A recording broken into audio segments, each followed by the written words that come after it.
Please welcome to the stage KC Chamber President and CEO, Joe Reardon.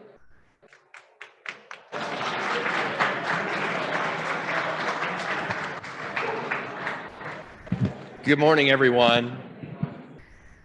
You know, it's just so fun to see everybody having great conversation. We took it for granted, right, for quite a bit of time, and now we get to do it again, and it feels good, and we're hopeful as we continue to try to stay safe that we can continue to do great events like this one today, our economic forecast, to look ahead at what the Kansas City region and the country hopes to see happen with the economy here in the coming year. We're thrilled to host this annual event, and we're thrilled that our members, you all, have helped support this over time. And I particularly want to recognize our cornerstone sponsor for the event, BMO Harris Bank. Let's give them a round of applause. Thank you, guys. You know, I'm gonna be like the voice in your head that's already there, you've already had all of these questions in your mind. We've lived through a year and a half that's proved to be both challenging and, quite frankly, unpredictable, not only for our business community, but for our region and for the country as well. The challenges have been many, from the pandemic to now labor shortages to inflation that we've all seen happen before our eyes, supply chain disruptions that hopefully are improving. It's been a difficult time for businesses and consumers alike.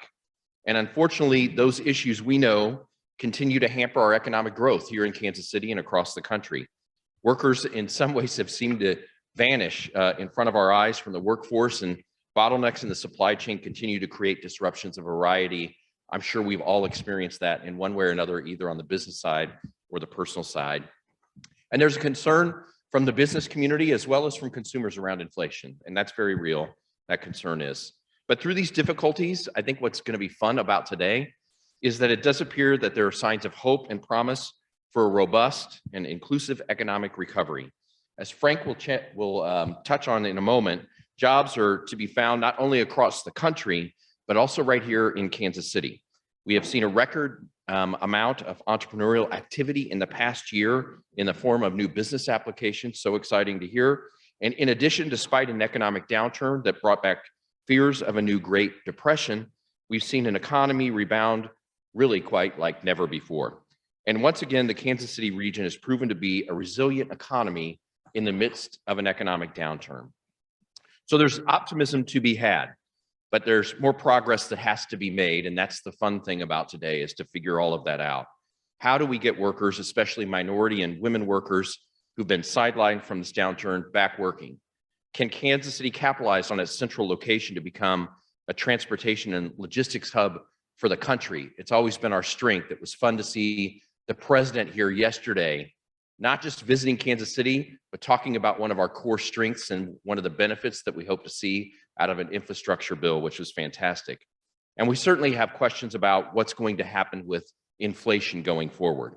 So to answer some of those questions and to offer insight, as he always does, but particularly this year into 2022, we're proud to have Frank Lenk, Director of Research Services at the Mid-America Regional Council, present the economic forecast for 2022. I think it goes without saying, and all of you that know Frank, we are just fortunate to have Frank as an asset here in Kansas City, and not only his ability to sort of see the future in the economy, but his institutional knowledge of Kansas City is absolutely incredible. So please join me in welcoming Frank Lenk. Frank.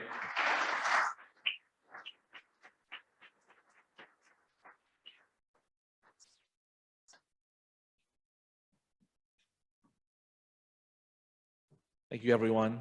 It has been a heck of a year. Not entirely unpredictable, but dramatic nonetheless. Just going through the U.S. Data first, we use U.S. data to set the context for Kansas City, and we purchase a forecast from Moody's Analytics to provide the economic driver for our local model. I need to inform you that our ability to do that is largely dependent on a civic collaborative, KC Rising, and the Civic Council in particular. And so this forecast comes to you not just from me, but from the KC Rising effort as well. So this is the non-farm data. You probably are familiar with this, and November's report was a little bit disappointing. But nonetheless, the U.S. economy has recovered about 83% of the jobs. I'll say the initial numbers have often, usually in the past, been revised upwards, so that number is likely to come up a bit. As Joe mentioned, entrepreneurship seems to have really rebounded a lot. It was a bit on the upswing, but the top line is applications for a business ID to the federal government and a tax ID, and the bottom line is the ones that they expect to actually add employees. So it's not just a new business being formed, but one that will grow to an employer, and again up dramatically from historic norms. We all know that there's tons of jobs being looked for, harder to find the workers. This is job postings from a group called MZ, looking this year versus last, and again, dramatically higher job postings. This is the JOLTS data from BLS. The top line there, the red line, is looking at job openings. Again, record levels. And the purple line, which is the next line down at the very end, is hires. In the past, hires have been larger than openings.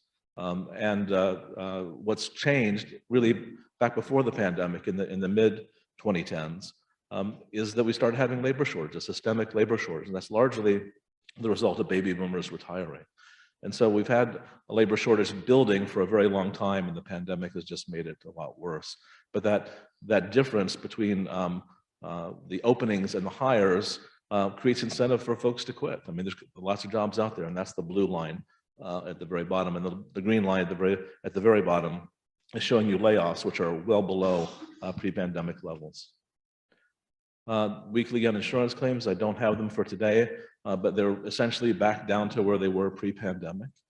The continued claims are still a little bit elevated by a couple 100,000. So there's still some slack in the labor market, despite the fact that it's hard to find workers.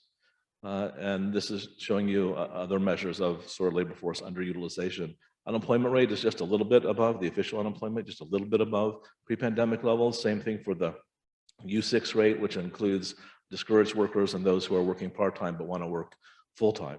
But both are very near those levels. Still a little bit of slack, I would say, in the labor market. You can see it most, I think, in this data where you look at unemployment rates by race and ethnicity. This gets at what Joe was saying. The recovery, is about as inclusive as it's been in the past, which is to say it's not as inclusive as it needs to be. The black unemployment rate is about 80% higher than the white unemployment rate. The Hispanic unemployment is about 50% higher. So there's still some slack, especially in people of color. Another sort of example of slack in the market is our overall labor force participation rate. It's down around the levels of the 1970s. And that's when women started really entering the labor force. And one of the reasons why it's low is because women have exited the labor force, in part because care responsibilities are interfering with work. We'll see more of that later. This is showing you that even for the prime age workers, it's still, the labor force participation is still below pre-pandemic levels, which is well below the peak in 2000 when this was closer to 90%. So there's still some slack. If I convert that into sort of how many workers might be missing, it's about 1 million workers are still sort of not in the labor force that we would expect to be in the labor force if we had the same labor force participation as we did going into the pandemic. And it breaks out male and female. It is a majority female, just a slight majority female. You can again really see it when you look at the labor force participation rates by race and ethnicity. And you can see that it's really Hispanic and Black females where the labor force participation rates are well below, but also white female is well below. White males not doing that well either. Asian males, Asian females actually have higher participation than before the pandemic. So there's still some slack in the labor market, and yet we're having inflation. So this is the CPI, the core CPI, less food and energy. And you can see that it's at levels we haven't seen since the 1980s, not as high as we were experiencing them, but certainly much higher than we've experienced in recent memory. So we've got this high inflation and sort of labor force underutilization. Are we facing stagflation again? I think my answer is no, but it is a little bit of a concern. This is showing you the federal funds rate in conjunction with the core CPI. You can see that leading up to the 1980s, when Paul Volcker came in and raised interest rates, caused what was then the worst recession since the Great Depression, to wring out inflationary expectations. Before that point, basically the Fed reacted to inflation. After that point, it preemptively raised interest rates in advance of inflation. And it was a very effective anti-inflation strategy. But the experience of the Great Recession, after the Great Recession, was that we could run the economy a lot higher, a lot hotter, have unemployment rates below 4%, and still not see any inflation. In fact, the Fed couldn't get inflation up to the 2% level that they wanted. And so, there were a lot of jobs being left on the table, and that's one reason for the inequities. Really, the people who are left out don't get into the labor force until the very end of a recovery. And then for a year or two, they enter, and then we have a recession, and then they get thrown out again. So we need sort of a longer term period of high labor demand to really bring everyone into labor force. That appears to be actually where we are. So that's the hope going forward, is that we can manage the inflation. We can really bring a lot more people into the workforce. This is just a reminder of what we went through. This is a really difficult graph to interpret. But what I did is I simply took the employment change and put it on the same scale as things like prices and interest rates and other things that we measure by rates of change. And you can see the depth of what we went through. Basically, the economy broke. And you might see this in a flash crash of the stock market. We've seen sort of these kinds of spikes and recoveries in financial assets. We've never seen them with real assets.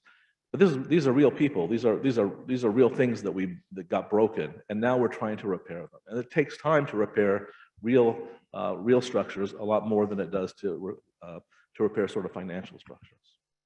So that's where we are. This is kind of the puzzle, I think, for many people, is there's not yet a strong policy response from the Fed.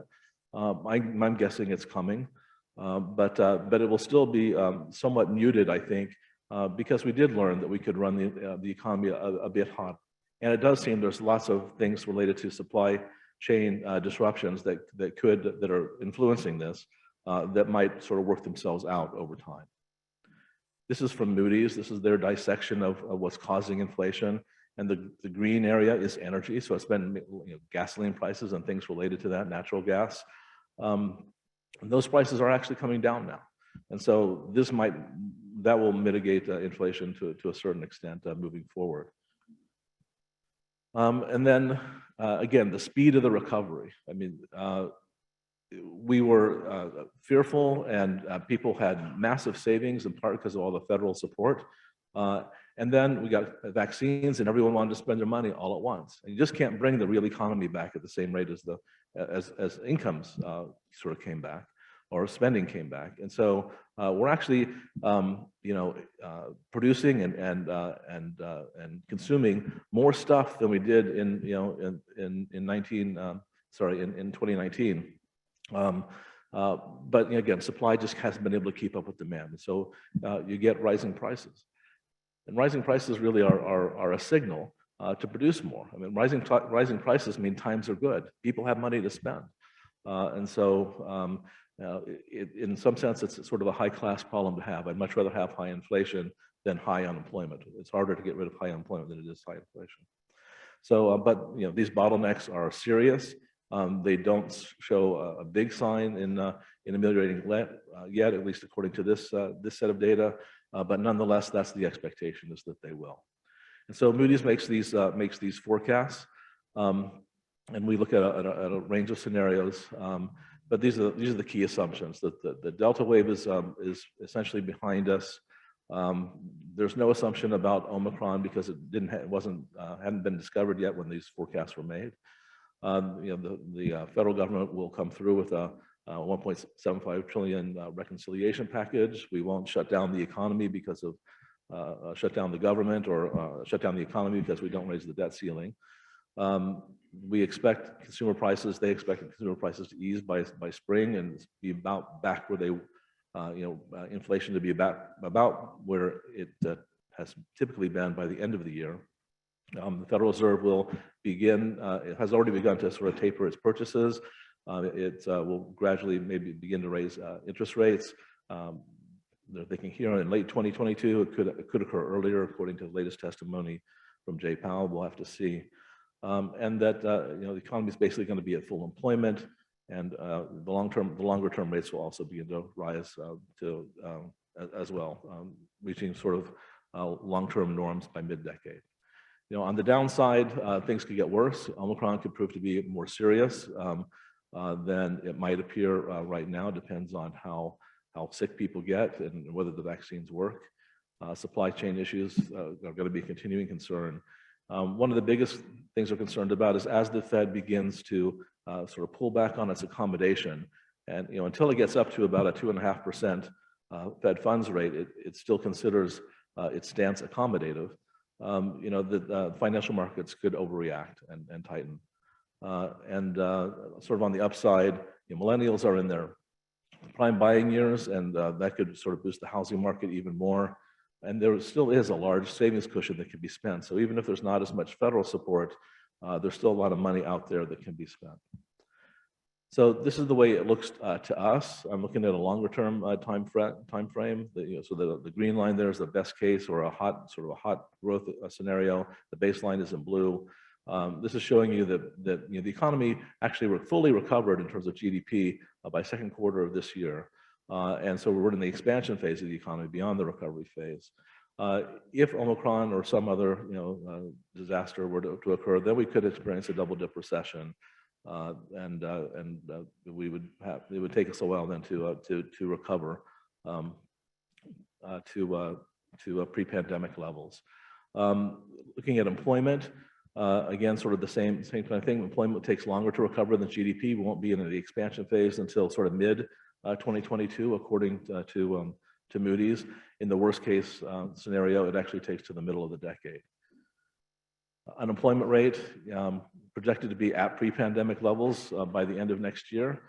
In the run hotter scenario, it'll actually be below at record low levels outside of a wartime period. And so really would be running hotter, probably not sustainable. Again, if there's a recession, we could see another boost towards double-digit unemployment rates.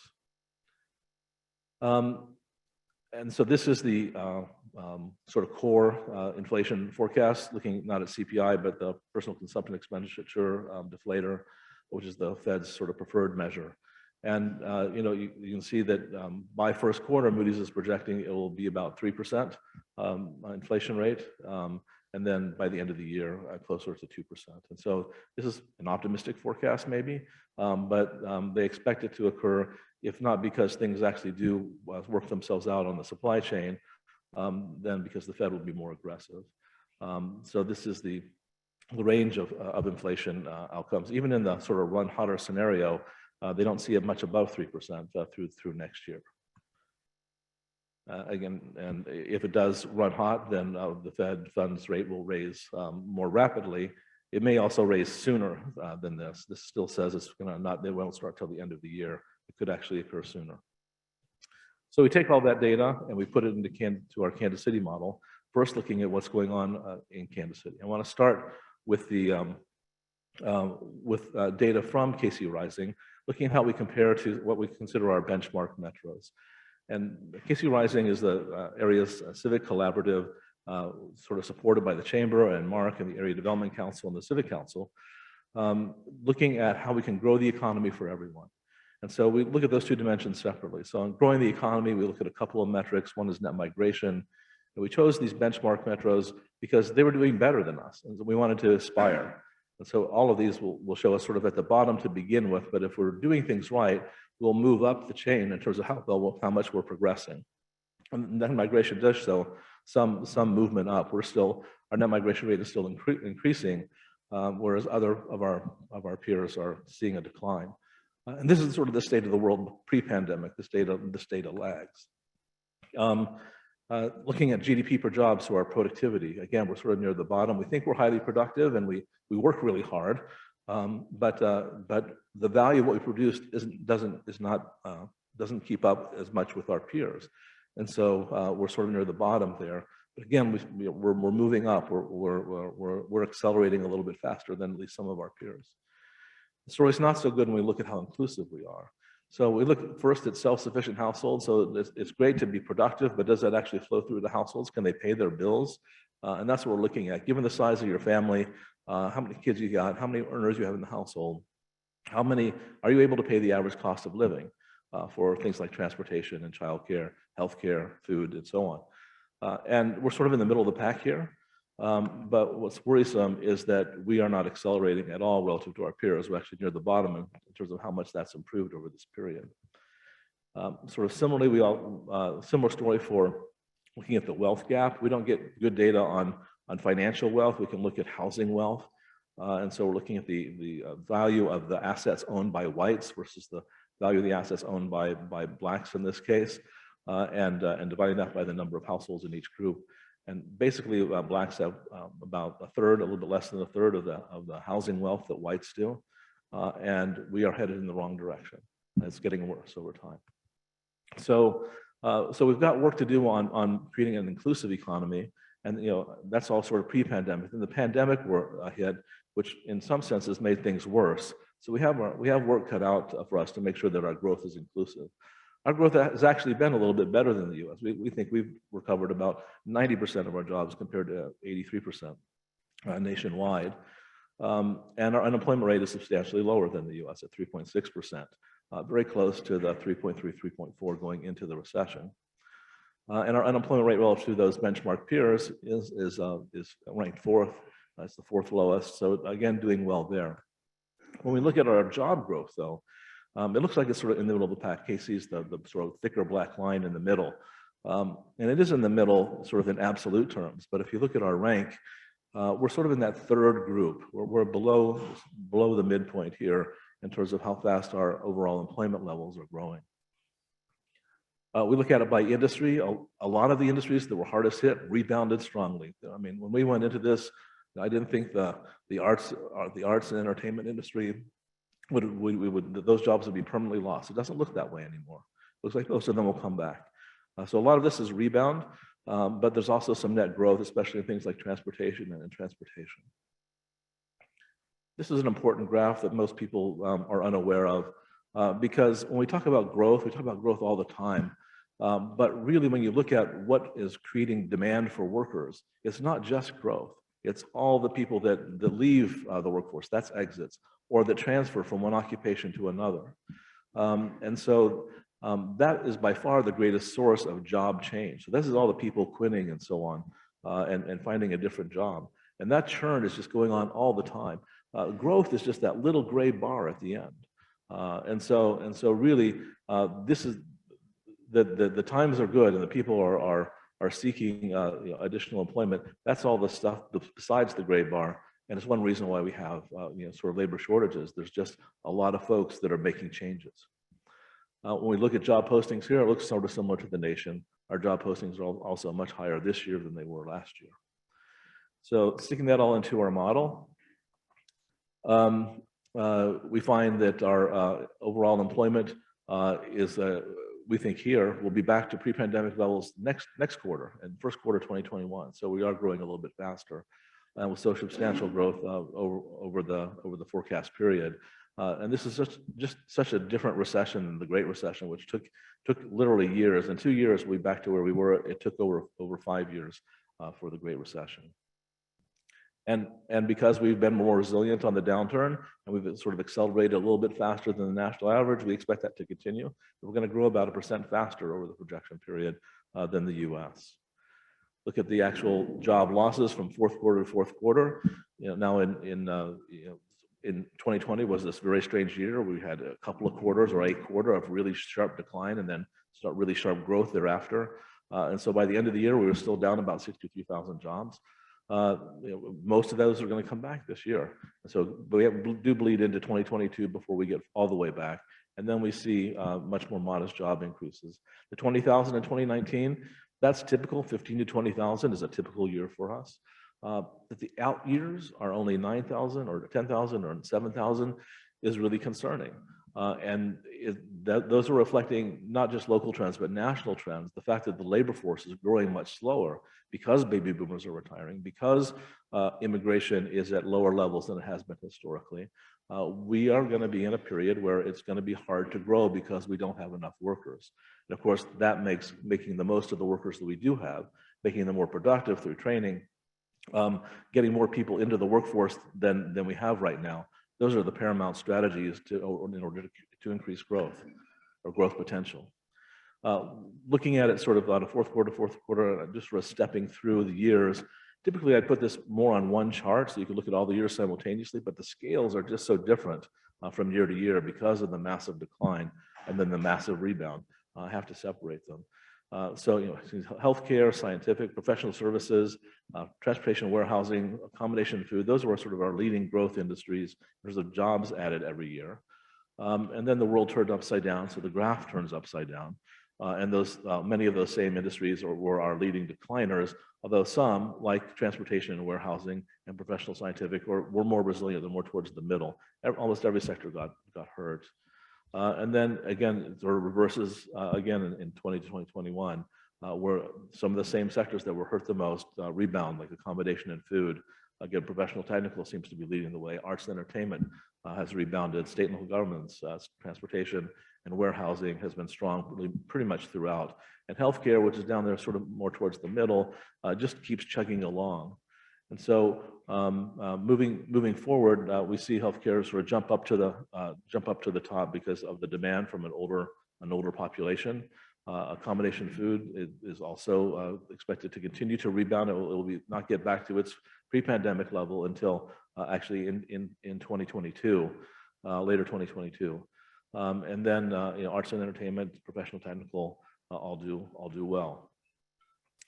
I think because we have this sort of crash and rebound, it's sort of hard to make sense of the data when you just look at it year by year. So I think it really makes more sense to look at it this way. From pre-pandemic to post-pandemic, where has the growth been? These tell you the sectors that are perhaps the strongest for us moving forward. So professional, technical, scientific services, healthcare, transportation and warehousing, finance and insurance are really some of the sectors that we have a specialization in and that are going to grow for us. And so those are where you might place bets. We do the same thing by occupation. I won't take you through that year by year, but sort of on the same sort of pre-pandemic to post-pandemic.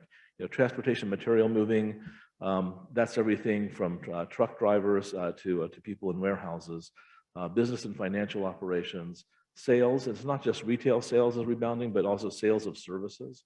And then the computer and mathematical and management occupations are also great, as well as the healthcare practitioners. So in summary, given what we went through, the economy's rebounded much faster than anyone expected, including me. But we have these pressures now. Demand snapped back much faster than supply. And so we're going to have upward price pressures probably for the next year at least, but they should lessen. There's still some slack in the labor market. Million prime age workers not yet in the labor force. That's worrisome. But with the tight labor market and sort of in the last few months, we've seen greater movement in that. That will probably come down as well. But having a sort of underutilized workforce and high inflation is partly the result of the fact that caregiving still matters. I mean, childcare workers have not come back at all.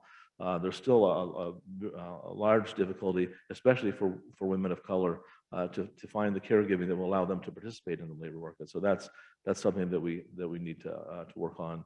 And then there's just this opportunity now. People are able to quit in part because they have the financial wherewithal with the savings they were sort of granted by the federal government. And so there's a restructuring of the workforce. Workers have a little bit more power than they've had in the past. That may run out when their savings runs out, frankly. But for right now, they're able to negotiate sort of better deals. And the thing about wages is that they're sticky downward. I think you all know that. And so once they do rise, they're unlikely to go down again.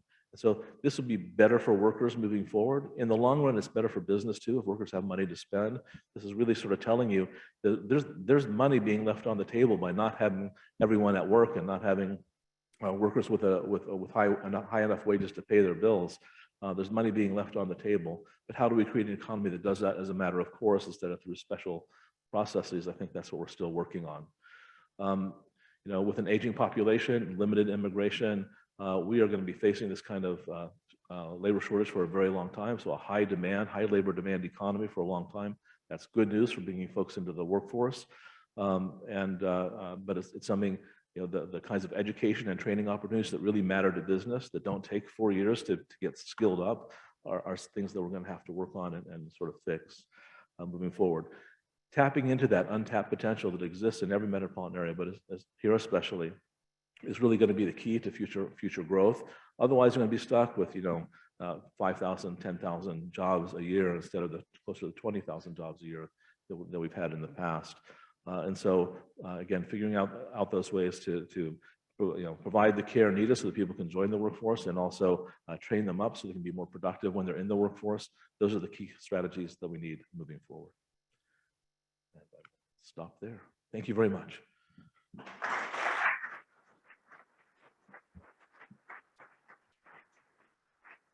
Please welcome to the stage today's moderator, senior reporter for KC PBS, Mary Sanchez.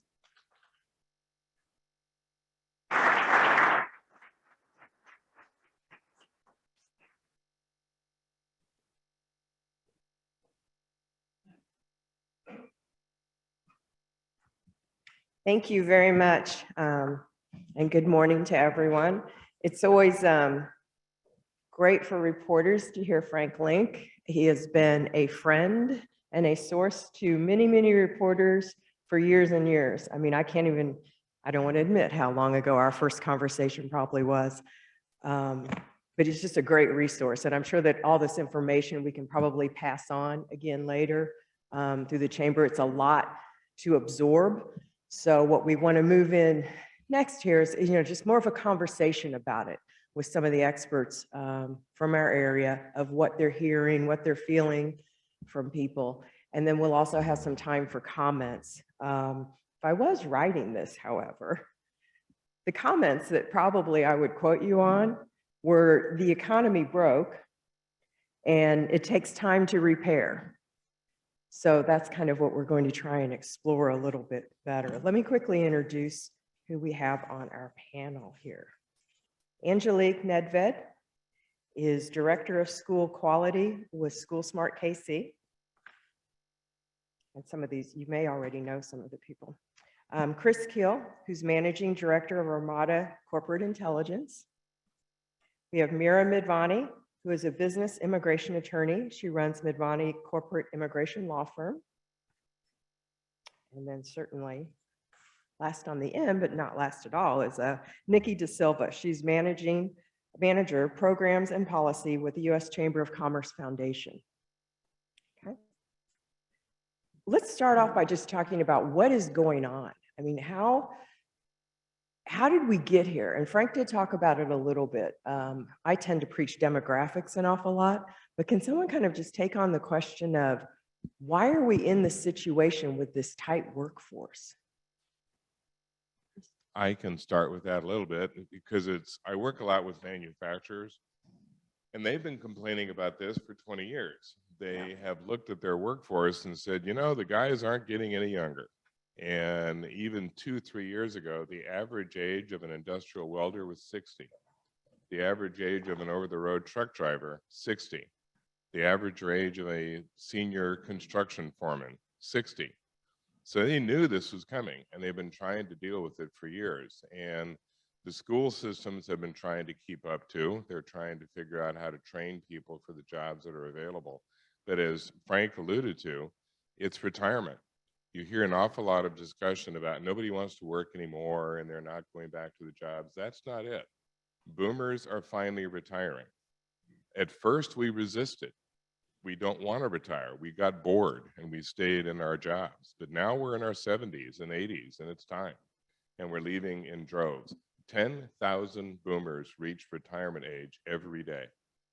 For the last 5 to 6 years, we've lost 3.5 million people per year from the workforce, and will continue to lose at that pace for another 5 or 6 years.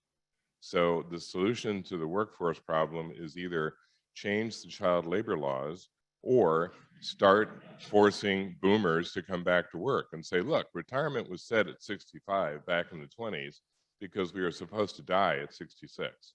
Well, we didn't. And so we need to revisit that and say, well, maybe retirement should be, I don't know, 88. And then we would all be back to work.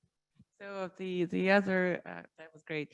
The other prong that was mentioned by Frank was, in addition to we are getting older, except some of us, right? But is immigration and the extremely tight labor market combined with a population that is older and lack of meaningful immigration options is also causing a tremendous squeeze.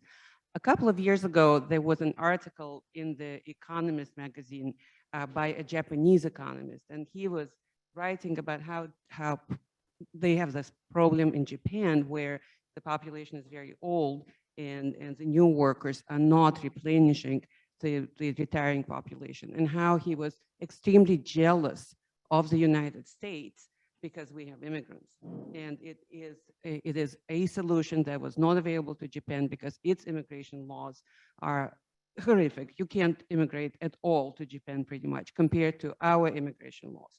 So I wanted to call him and say, you're out of your mind. Our immigration laws are very, very bad. It is almost impossible for employers to do anything meaningful, but I guess there are gradations of bad. In addition to our immigration policy being extremely restrictive and not allowing employers sufficient tools to hire who they need at all levels of the economy, from the highest IT sector, IT architecture, healthcare, finance factor, business factor, to the workers that are needed at the semi-skill and low skills level. We have additional problems. Pandemic was not helpful. 82% of foreign students who usually come into master's degree level programs in computer science and IT management did not come because they were not able to obtain visas. And those students make 75% of students in our computer science master's and PhD programs. So those of you who are thinking about who we are going to hire understand that the squeeze is here. It's going to be very bad. KC Tech Council, shout out to them, gives exactly the same, gives exactly the same numbers as Frank gave about, we have today over 4,000 developer / IT architect jobs open in Kansas City. And combined Missouri and Kansas University graduate less than 3,000 per year. And most of them are now being poached to work remotely by firms on the East Coast and West Coast.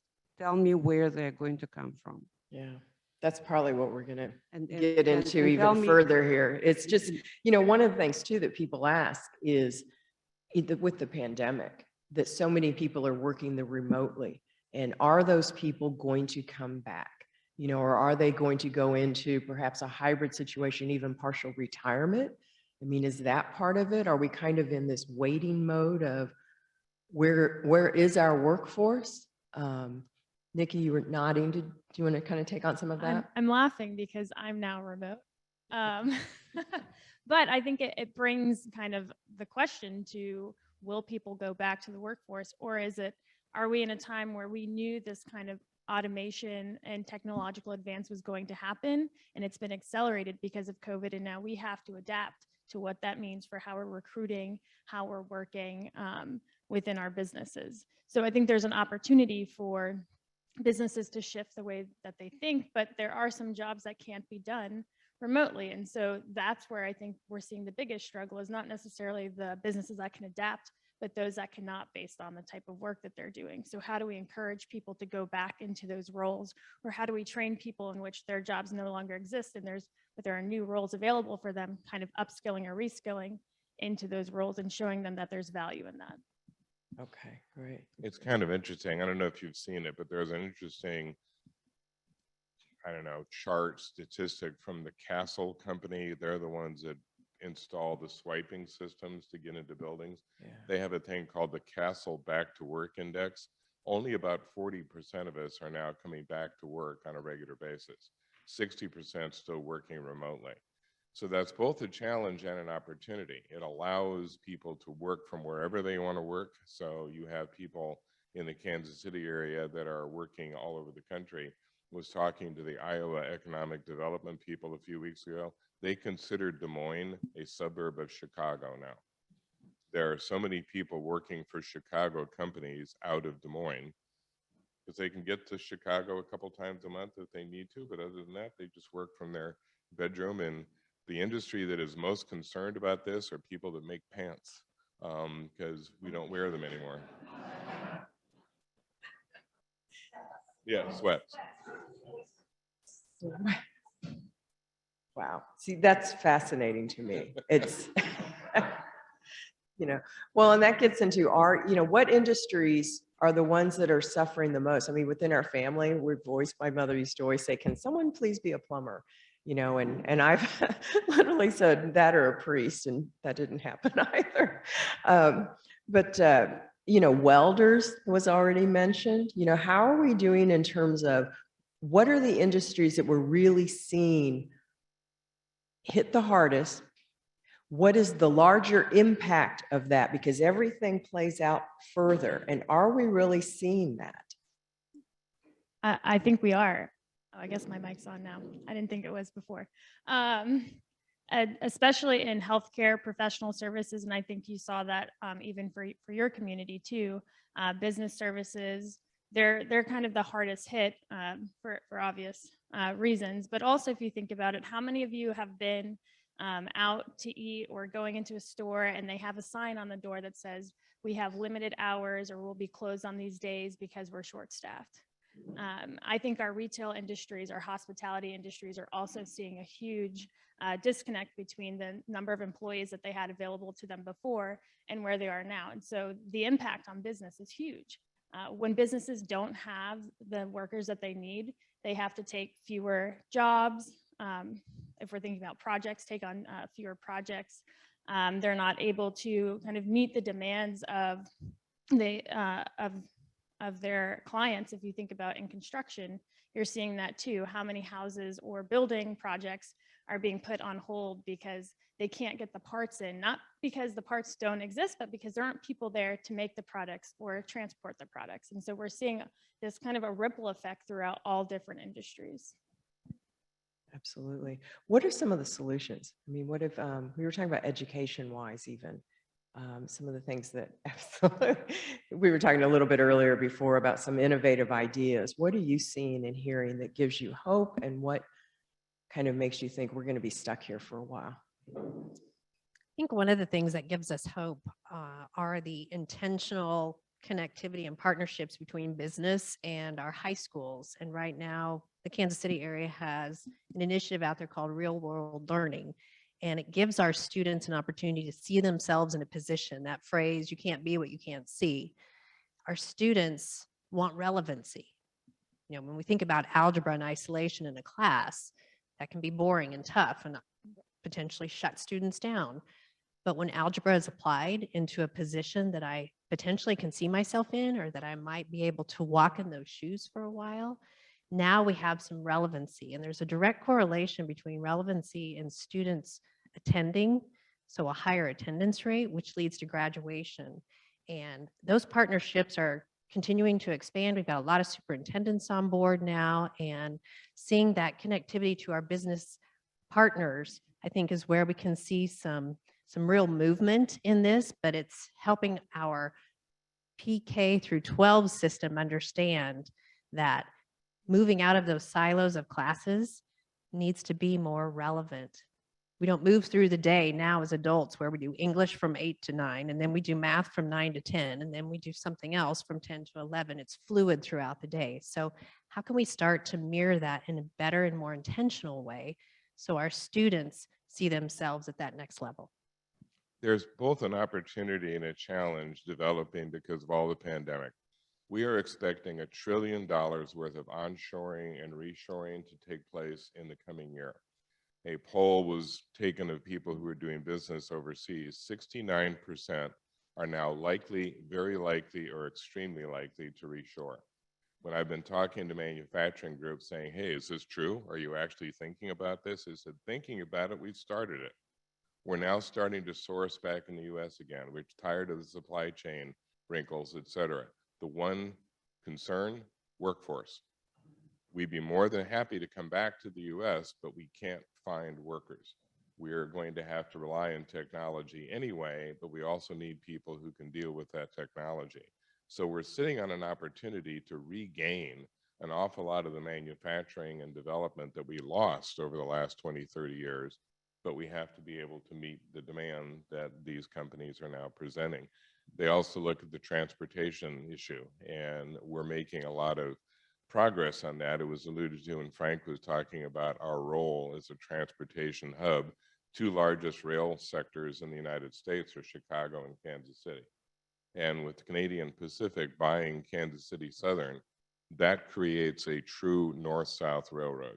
They have already indicated, Canadian Pacific has, that they want to relocate 40% of the freight that's coming into the West Coast to come to the middle of the United States.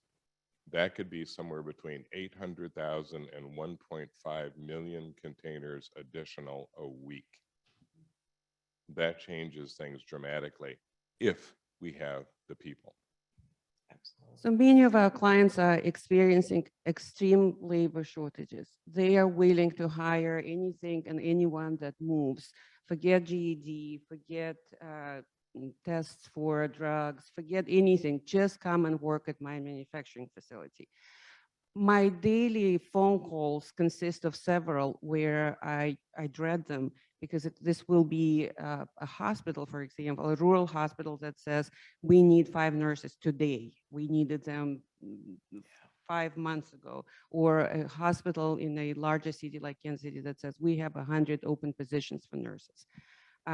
Or a landscaper or a roofer that says, okay, we don't want to violate the law. We don't want to hire anyone illegally. We can't get people who to stay or even apply for 1 or 2 days. What can we do? And they come up with bright plans that, why don't you help us? We're going to find some workers in Mexico, South Africa, and why don't we bring them here?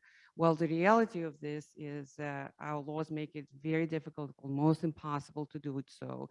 And for those positions that can be outsourced, despite employers' wishes to leave them here or to bring them back, they have to outsource, especially now that the pandemic has shown that people can work from Colorado or from, let's say, India.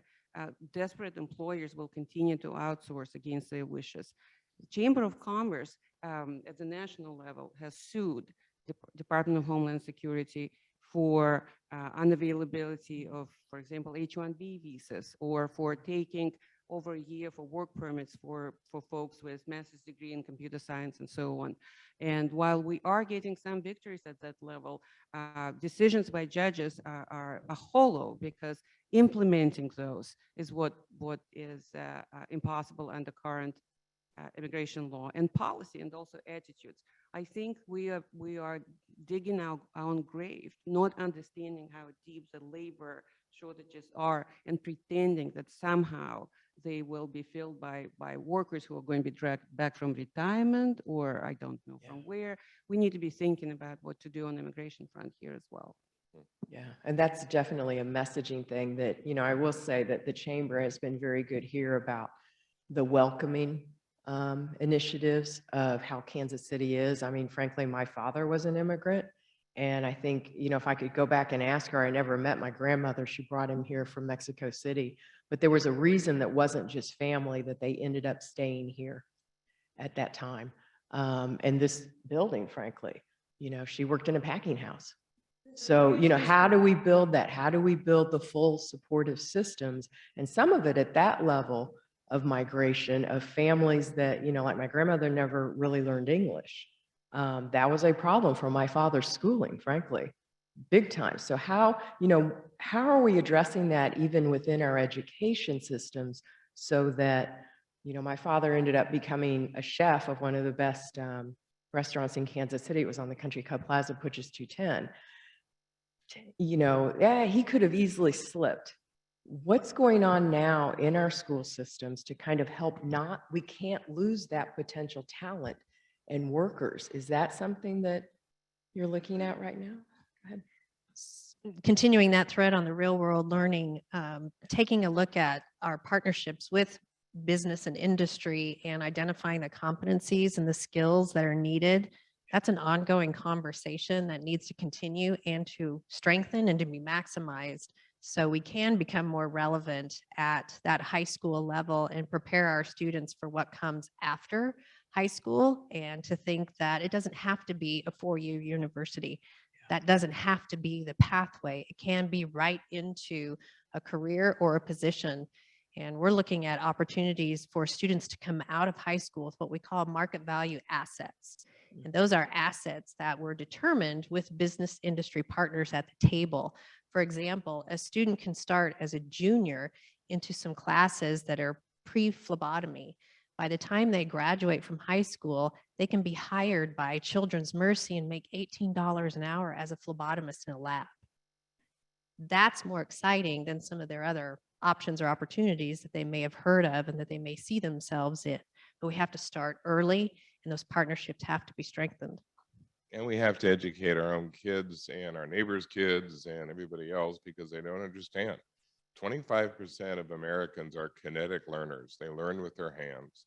Back when I was still teaching, I could always tell my kinetic learners, back when they still had styrofoam coffee cups, because they would be ripped into shreds within about 5 minutes. But we don't serve that audience very well. There was a poll done in Kansas not long ago, the fastest route to a 6-figure income. If you wanted to start at 8 o'clock this morning and have a 6-figure income by the afternoon, be a lineman.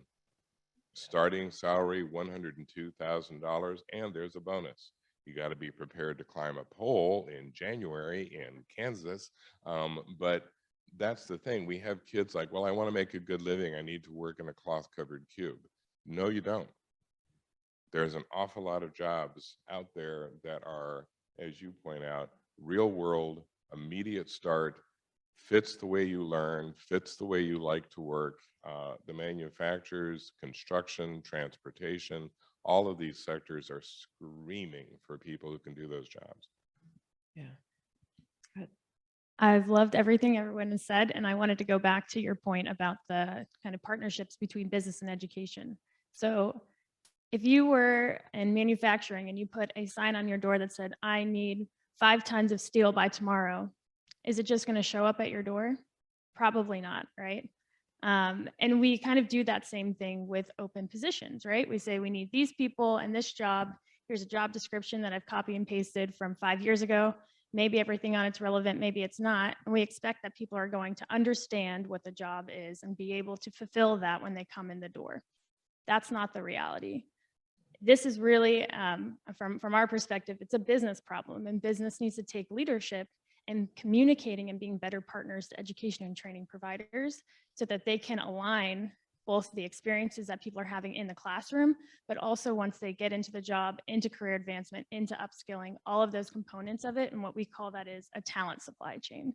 So thinking about the supply chain issues we have, in business in general, but also in the workforce, and how we can help businesses understand what their needs are and what those competencies and skills are for students and workers so that they can be best prepared when they come in. You're seeing in a lot of places that businesses are actually taking on the role of educators in some instances, and where they're having to take time to really upskill or retrain people in that and give them a chance, right? Kind of drop those requirements and give people a chance to prove themselves in those positions. In Tampa Bay, we actually have a program where for manufacturing where they call it a manufacturing boot camp. If you're interested, you come in for 1 day, you're in a group, you do a project. If you continue to like it, then they'll put you in a 2-week boot camp. and train you in these different positions, but it's a way to get people in the door to understand the expectations, to see if they even have some aptitude for it, and then get them into those jobs. Not thinking about, do you have a bachelor's degree or an associate's degree, when those things aren't always necessary in order to do these jobs, like a lineman, where you can come in and make 6 figures off the bat. Yeah, that partnership is critical because we forget that manufacturing, for example, is a small business world. 75% of manufacturers in this country have 20 employees or less. So you turn to them and they say, why aren't you training your own people? And they said, how? I mean, I've heard people talk about this saying, okay, I'm supposed to train my own. So I go to my senior guy and I said, do you want to train Skippy here? You know, I hired him. I just, you know, he seems smart enough. And the senior guy goes, you're going to give me less to do? You're going to pay me more? No? So you want me to keep doing that 50-hour a week for you and train this kid? I'm not going to do it. And given the fact that the #1 way that companies are recruiting is poaching each other, that senior guy just looks at you and says, guess what? You just lost me. I'm going to go across the street and work for him because he's not asking me these stupid questions. Bring somebody in who has some training. Bring somebody in who's ready to learn and work. I don't want to train some kid whose most important job to date was working at McDonald's. A bridge to get there and to bring on Nikki's point too is partnerships between businesses and industry where those competencies have been identified. There's a lot of similarity and a lot of crossover, particularly in the same industry, but to partner up then with higher ed or community colleges or even the organizations that this is their specialty and offer, like she said, those boot camps or a 3 to 4 week where you bring in qualified candidates, but not necessarily looking for that degree. And those that successfully complete then can be first in line for those job opportunities, but think about the win-win. This is not a zero-sum game. Those that don't get hired are still leaving with new skills, re-entering into another applicant pool. Yeah. Well, and that's that valuing everyone too. We're also basically playing with the same pool of people. There's going to be a lot of movement of personnel. The Wall Street Journal yesterday, didn't read it this morning, was expect to give your workers at least 3.9% raise. If you don't, you will lose them. So be prepared to give them more than 3.9. So go back and recalculate your bonuses and your raises today, because they will quit if you don't, as well as be prepared to deal with competition from areas with higher wages. We are dealing on a daily basis with clients whose employees are poached by firms on the East Coast and West Coast. You'd explain how Des Moines is now Chicago's backyard. Kansas City is now San Francisco's backyard. We have clients whose IT developers are receiving phone calls from San Francisco firms, the Googles of the world, and they're told, you can stay in your bedroom. We will pay you $20,000 more. Will you come? Yeah. You've actually got cities that are recruiting actively. Tulsa will pay you $10,000 to move to Tulsa if you keep your original job. And I talked to a woman, the entire company out of San Francisco moved to Tulsa. And she said, well, you know, we got looking at it and we thought what we could get from selling our house. And the only concern she had was her 2 teenage daughters, whether they would want to leave the Bay Area. And then she pointed out that with the money she was going to make by moving to Tulsa, she was going to buy each of them a horse. And at that point, they were all over it. Yeah. That actually fascinates me, just what's going on. And particularly because I think it almost, and this is to answer this, actually, I'd like to hear from the panel. You know, that idea of, I worry that it undercuts part of what has always been a big selling point about Kansas City. We're an easy, lovely city to live in. We're affordable. You know, granted, you know, we may gripe a little bit about some traffic, but we don't have traffic. I mean, not if you've ever traveled overseas or been, you know, try and drive in Houston or Atlanta. Is that aspect of poaching going to undercut one of our big selling points? And how do, for as employers, and how do we react to that? How do we not get even more overtaken by Nashville? You know, some of the things that we saw in the slides.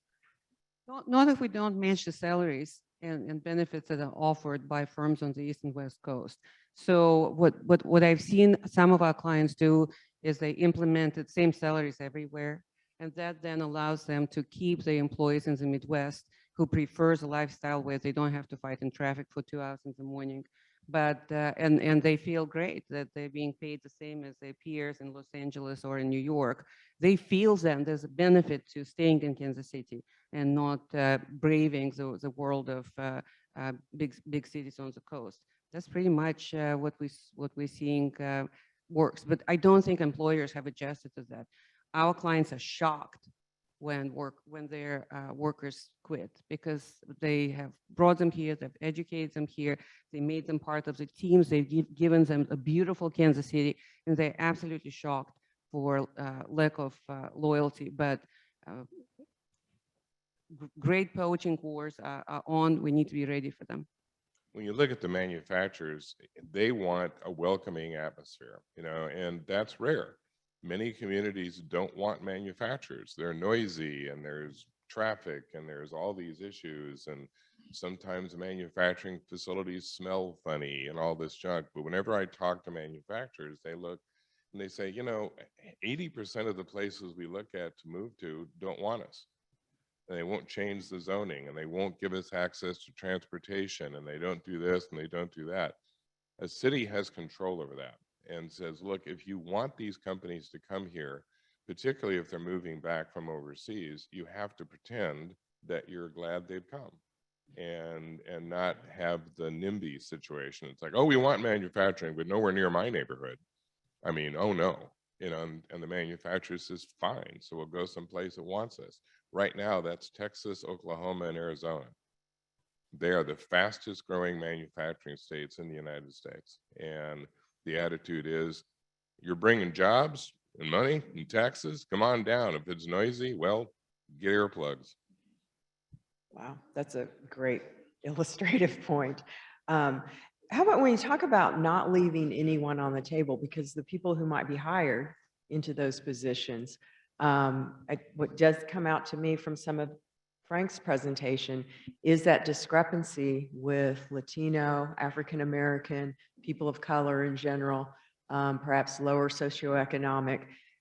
We cannot afford, this is the economist in me preaching this, cannot afford to leave them behind, yet we already are. How big of a concern is that? Are people already seeing it? Do they get tired of reporters saying it? I think, personally, I think that's going to be a problem for this community and others and for the nation, just its demographics again. Who are these young workers? Well, just throwing out one thing, 7 million women are still not able to get back into the workforce because of childcare. The schools are open, kind of, but this has happened to a couple of friends of mine. Kids back in school, everything's fine. She's going back to work. A week later, she gets a call. Little Susie showed up with COVID. Now the whole class is in quarantine. Bobby's coming home. Well, I just started back to work. What am I supposed to do now? Well, I guess you need to quit again and come back in 2 weeks and quit again and come back in 2 weeks and quit again.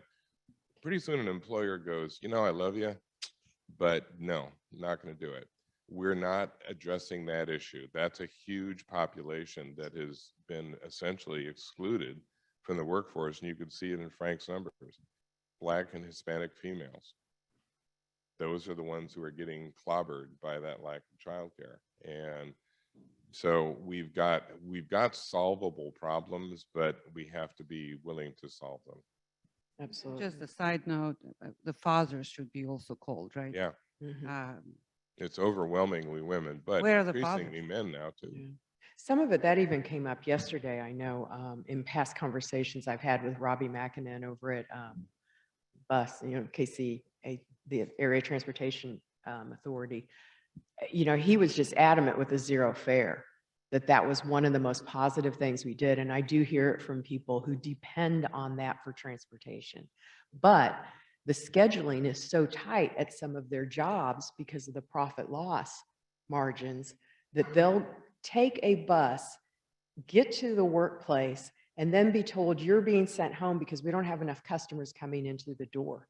So then they have to get back on the bus. They've already perhaps put their child on a bus, to put their child in wherever they're keeping them for daycare, that may just be some situation that's not fully licensed. And just these women, a lot of them are single mothers. They literally can't afford to do it emotionally, financially. You lose them in the workforce. Part of the answer to me is that retraining, get them into a different level skill set. But it is also our transportation systems. It's dealing with everyone's needs wherever they are, but trying to move them up. What are some innovative ways that you're seeing that perhaps start to occur?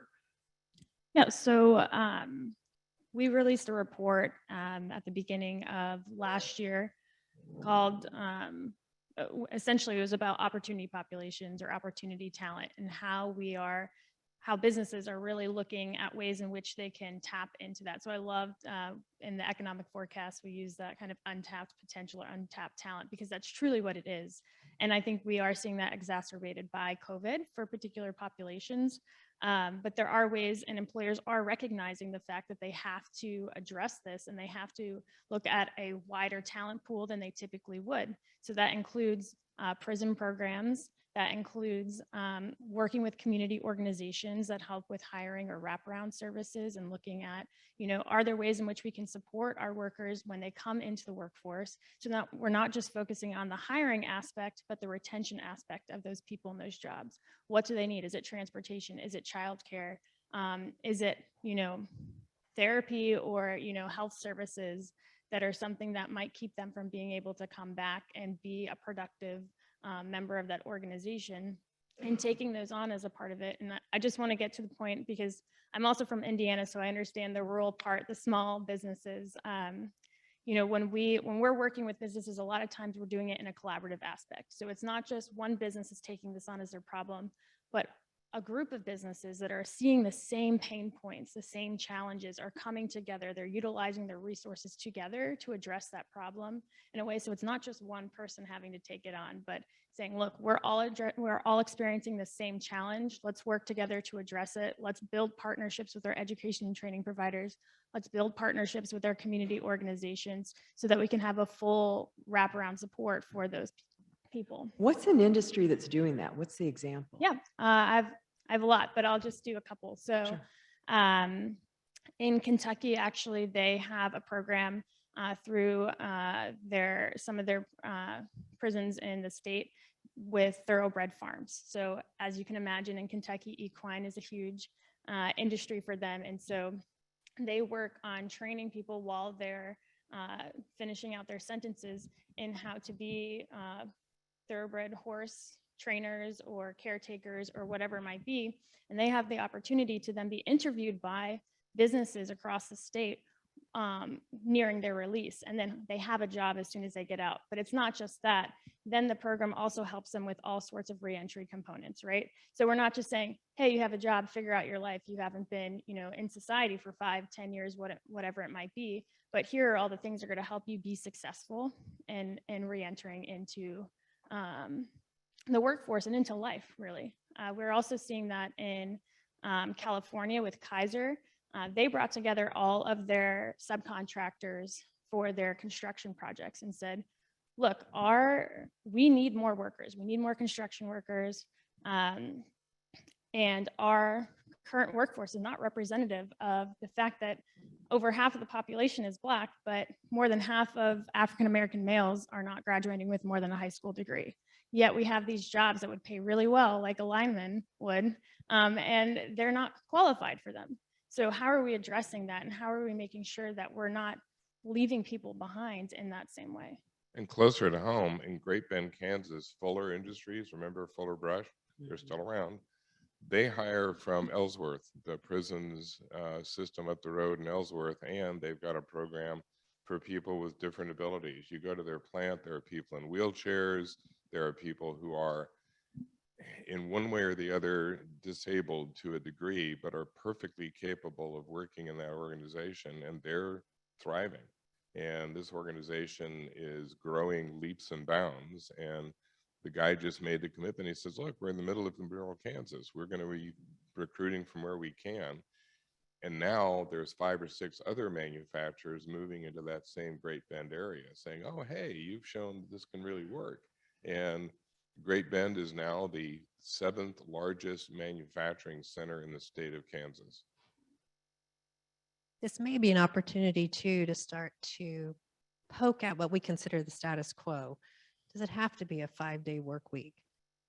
So Iceland implemented 4-day work week, I think lowered the hours to 37.5, and they have not seen a disruption in productivity. So when you think about the work week, is there an opportunity to offer a Monday or a Friday off? Thus you get that 3-day weekend. You think about what you can accomplish in a 3-day weekend. If you can also take care of your business trips or your doctor's appointment on that Monday or Friday, then you alleviate some of that pull from the typical workday. So I believe that there is a real opportunity here to start to poke at some of the things we've always done because we've always done it that way.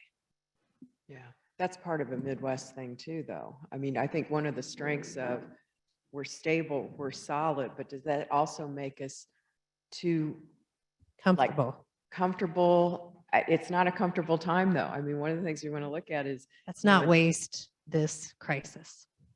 there you go. I think It certainly Churchill said that. requires a lot of leadership. How do we obtain competitive advantage where unemployment rate is basically telling us that most of the people who want to be employed are employed, and we're chasing the same people for jobs? So certainly we can spend more money on things like creating daycare within the manufacturing facilities, or Cerner, for example, has daycare on site, so women can come and men also can come to work and not worry about it. And also creating different processes for onboarding and retention in with the international workforce, for example. Ask your HR, what's on their application? I can bet you $1,000 right now that on the application there's an illegal question that says, are you a US citizen?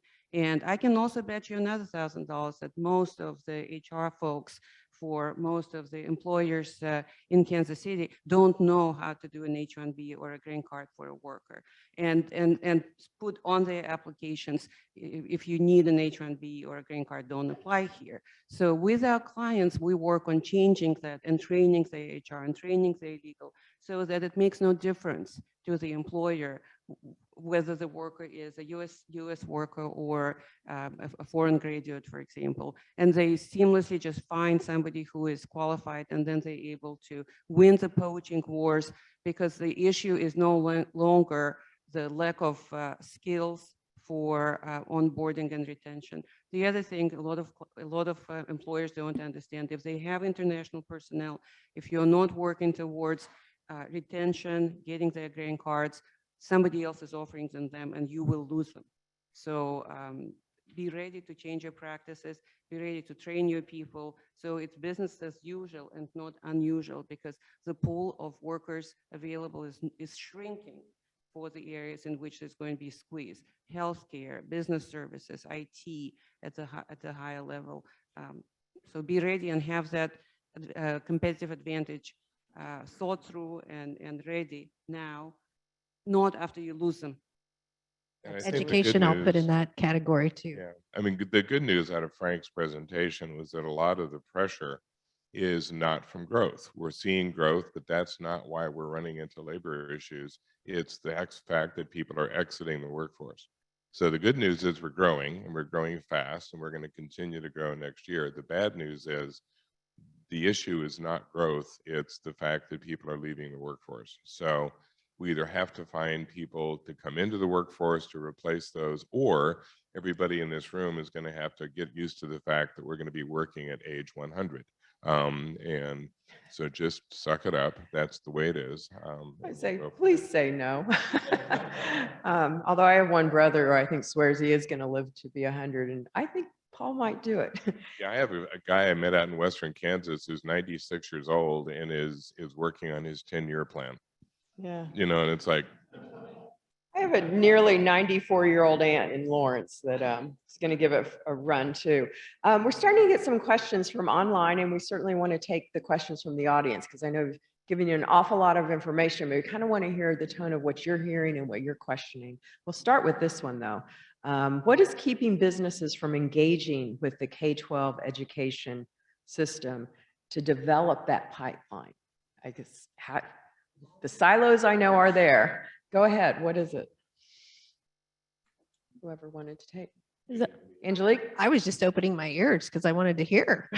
Well, because I mean, this question is from the business. So perhaps Niki, what are keeping the businesses from doing what educators need them to do, to get in there and say who you need, what skills you need? I have some thoughts, but I want to Go hear. ahead. Yeah. So for whoever's listening online, if you want to type in talent pipeline management, U.S. Chamber of Commerce, check that out. And that will give you kind of a little bit more background. But I think a big challenge for businesses too is time, right?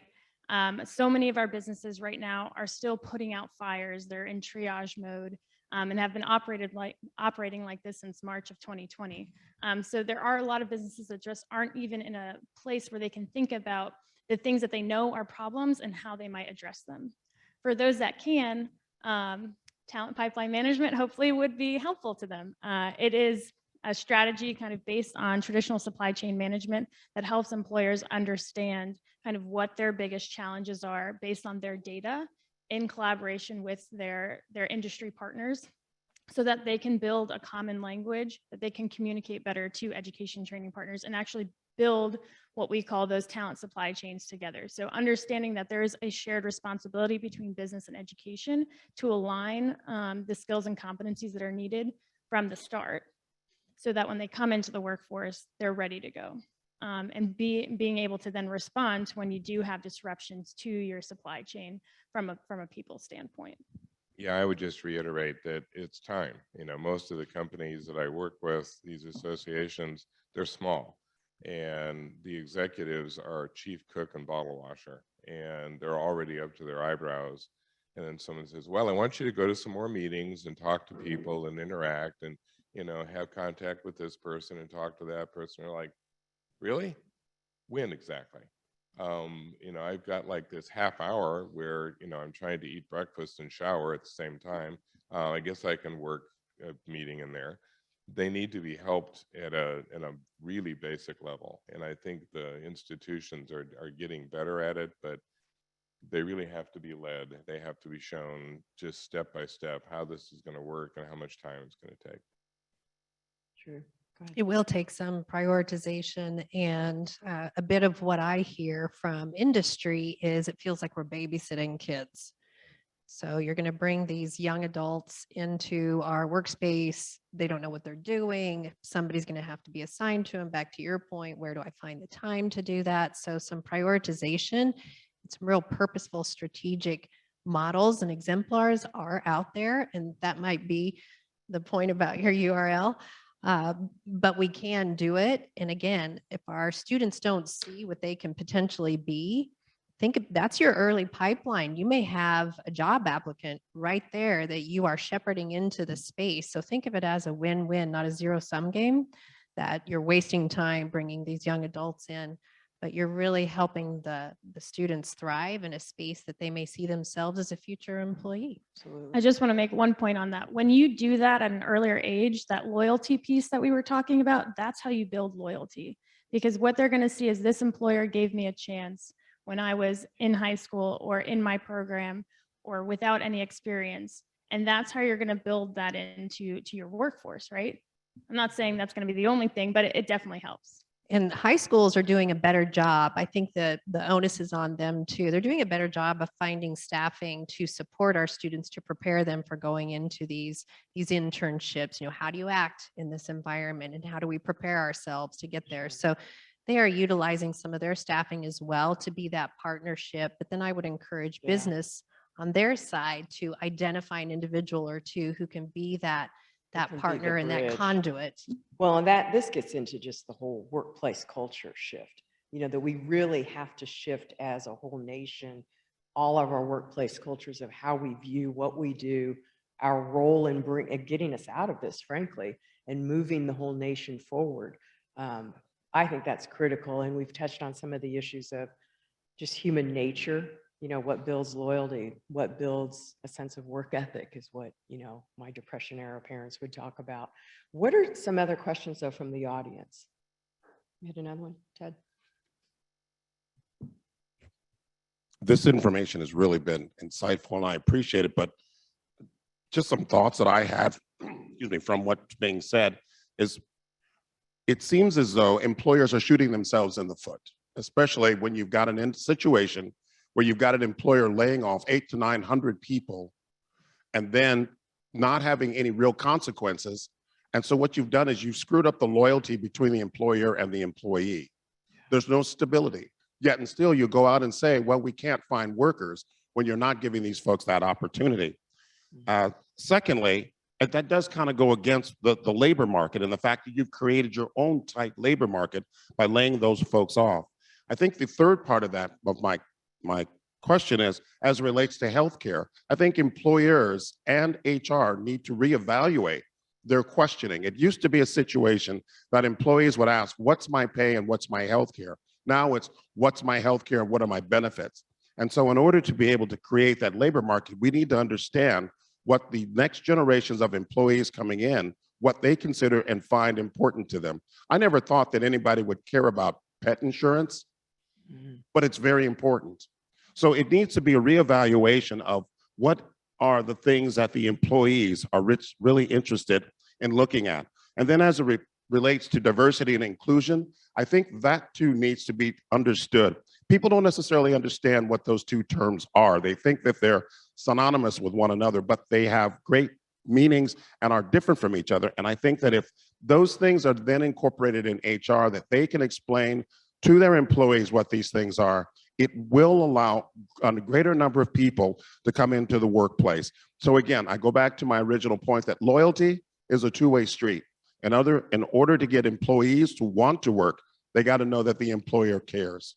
Thanks. So those are great points, and I'll talk about loyalty, and then we'll ask our more capable colleagues to comment on the other ones. I served for a year as president of SHRM of Johnson County, and learned a lot from my SHRM colleagues about things like loyalty. So apparently, loyalty is for older generation. Younger generation, statistics shows that for folks who are under 25, on average, they have held 17 jobs. So when young generation comes in, they're not looking to have a forever job. They're looking for maybe a year. If we can get 2 years from them, we have won. That's the problems that we are facing at professional level even. Even lawyers at firms, the reluctance to train and reluctance to create that loyalty is that no matter what we put in, we know that they have a target on their head if they're with a good employer, that the competition is looking at them to take them away because now we've trained them, now they're good, and they just offer them benefits and pet insurance and more money and more adventure. So they go. Now. Yeah, and the other issue is businesses have stopped laying people off. I mean, we've watched that for the last couple of years, and that is probably temporary. I mean, businesses react obviously to demand and supply. And as things have changed, they have changed their workforces. But I agree that the new workers coming in with very different demands. They're not only looking at benefits and wages, but they're looking at the entire work environment. Where am I going to work? How am I going to work? When am I going to work? The remote opportunities create all sorts of new challenges, because how do you train a remote worker? You know, they better know what they're doing when you hire them, because you don't see them anymore. They're halfway across the country. And so it's going to be difficult to build camaraderie. It's going to be difficult to build a corporate culture. A lot of corporations are like, what culture? We don't even see each other. Most of us have never met one another, you know, except through a Zoom call, which isn't quite the same. So we're going to have to adjust to a lot of these changes. Employers now are hanging on to their employees as much as they can, but they also want to go back to the employee and say, look, if you want to work here for 35, 40 years, you're going to have to keep up too. We need to keep retraining you. The world isn't going to stay static for that entire period of time? Are you prepared to keep learning these new techniques, new machines, new ways of doing things? And a lot of times the workers are like, no, that I don't want to do that. I just want to do my job. Why do you have to change? Well, because we bought a computer and you need to know how to work it. And periodically you get, I never used a computer before. Why do I have to use it now? Because it's not 1936 maybe. So it's a two-way street. You've got to get cooperation from both sides. And frankly, there's suspicion on both sides. The business owner is saying, well, if I make all these investments, am I training you for the guy across the street?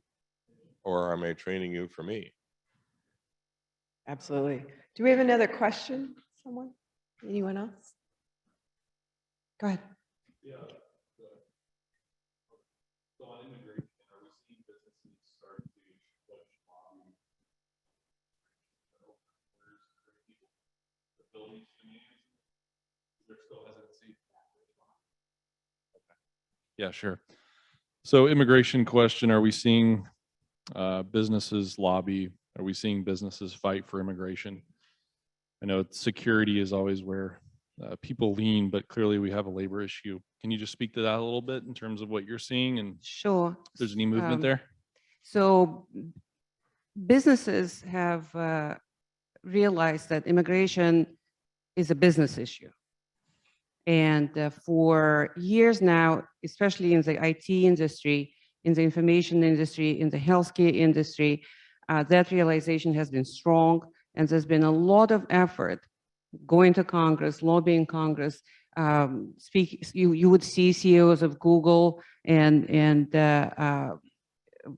Facebook and IBM speaking to Congress, asking them to remove barriers to immigration. However, it hasn't happened, and we don't know if it's likely to happen because Congress usually is supportive of business, but on immigration, they're paranoid and scared because it's an emotional issue. It's an issue that you can use politically to scare the rest of the population, and the population believes any old scary thing. Whatever you throw at them, they immediately are scared of immigrants. So this is a problem that the business community needs to figure out how to resolve. There's been excellent minds, including U.S. Chamber of Commerce, that understands that this is a business issue. We are not helping the immigrants issue. It's the issue of survival for our workforce and for our operations in terms of manufacturing and healthcare and many other industries. And that just has to be continuous leadership. Nothing has worked so far. No economic survey showing, including the Kemper Foundation here, showing that immigration does not have adverse impact, that it creates jobs, that Fortune 500, 25% of people who created Fortune 500 companies are immigrants. No information showing that 26% of Americans live in immigrant related households. Nothing works. So you, the leaders of the Chamber of Commerce, need to understand it's a business issue, and we will keep losing jobs to online outsourcing and manufacturing outsourcing if we don't have the resolve to educate the population so politicians are not scared of resolving this business issue. Well, thank you. And that's actually part of what this group can do. I mean, I really want to thank you all for your time and attention, because again, it's been a robust conversation, an awful lot of just amazing data through Frank Lenk. I believe in Kansas City, frankly, and I believe in what the chamber, what every one of your businesses can do. You're here, you listened, absorb it, and this is how we're going to meet this challenge. I mean, I think this city can do it. We're in the perfect place to do it. You were here. So with that, I'd like to let you just go on with your day, but thank the panelists. Thank you so much.